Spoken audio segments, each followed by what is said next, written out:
Charlie Flowe. I'm here with Bill O'Neill, the head coach of the Ocean City Nor'easters women team, and I'll be the assistant coach. Again, this is Charlie Flowe. I want to thank you for joining me, Bill. Thanks, Charlie. Really appreciate you taking time to have me on today. Ocean City is definitely one of the gems of the East Coast. It's definitely a beautiful beach, and I mean, it's one of those things where not even an argument. It probably has one of the best setups of the stadium that is only a few hundred feet from the beach. Yeah, I mean the attraction and the draw of being down at the Jersey Shore, it's the best thing. I mean, being from Philadelphia, obviously, it's one of the things that we all look forward to during the summer, and to get an opportunity to coach at the Nor'easters and be able to be part of a new program is definitely exciting for sure. I know you and I have talked before. We've both been fans and been going to the games for years. And is this something you ever saw yourself doing? Is coaching in such a great location? I mean, obviously, you envision all that stuff all the time. I kind of, always have that vision of looking at those kind of things and then thinking that, possibly. But yeah, it's a great opportunity with a great atmosphere, and it's a pretty exciting time. I think a neat thing about it is you do have your base of fans that are the regulars, but you do get a lot of walk-ups. So it's kind of neat the amount of fans that I've met there from all different parts of the country and people that are on vacation. So it's a really neat way to expose the game to people that are just there on vacation and just something to do on a Friday or Saturday night. Yeah, I mean, again, the Ocean City area and even the Jersey Shore area in general just draws so many people from across the country, and people are looking for things to do, and the backdrop of the Ocean City Boardwalk and all those things. It's very exciting, and hopefully we're here to put a good product on the field to make it exciting. So.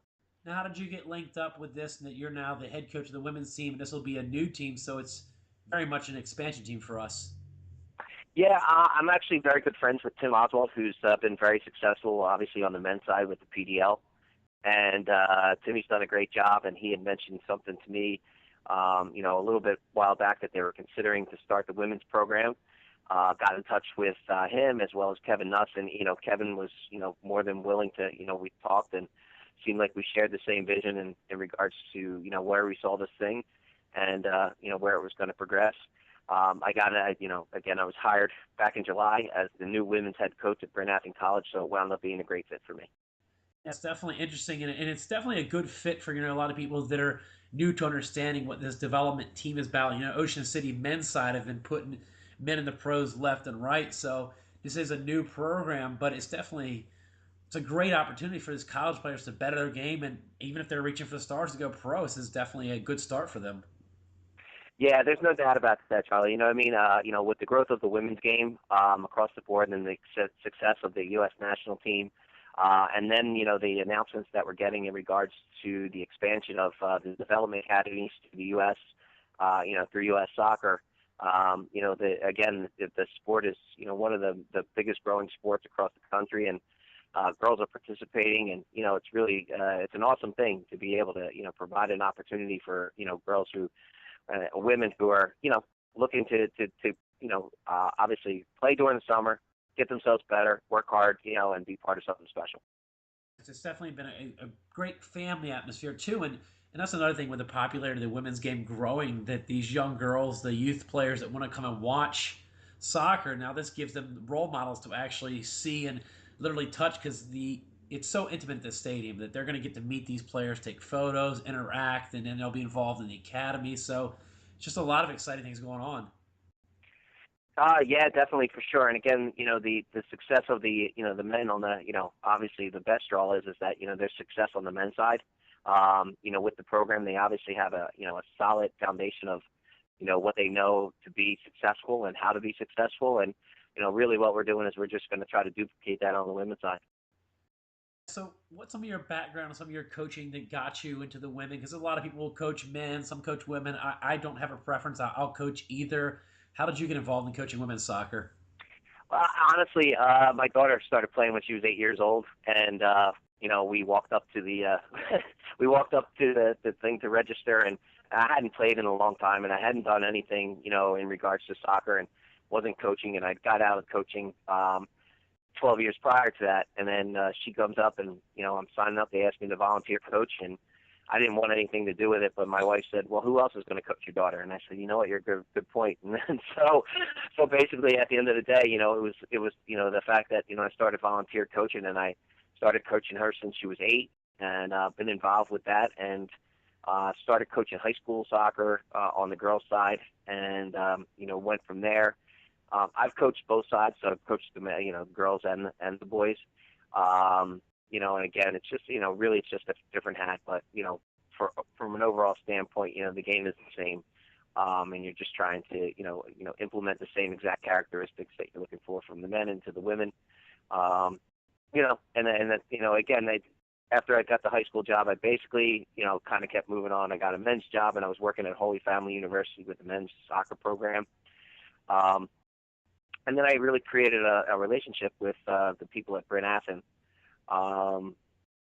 up there, and and again they there was an opportunity presented, went in for the interview, and unfortunately got the job just due to my experience with my club team and all my high school stuff. So. No, it's definitely exciting times. I think that you and I, we've talked before about soccer. I think is one of the unique sports that there's not a lot of real differences between the men and the women's game. Where you look at other sports, Right. they have a different ball, different sizes, and different substitution rules. Why I think that's why I love pure soccer. Whether you're coaching men or women, you can Right. still implicate some of the same strategies.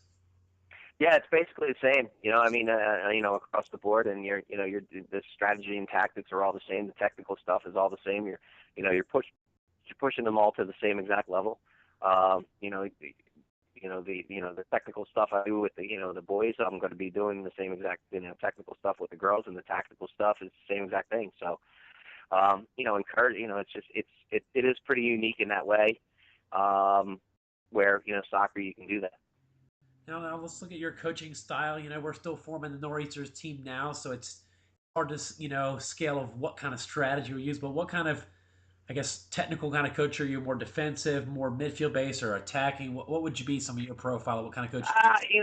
One of the things that again, philosophies are based upon the talent that you have and what pieces you have.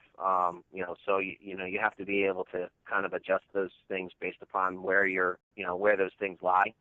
But I will tell you, I mean, if I have if it were up to me, I'd have a high energy, high pace, high pressure team, that's constantly going 120 miles per hour.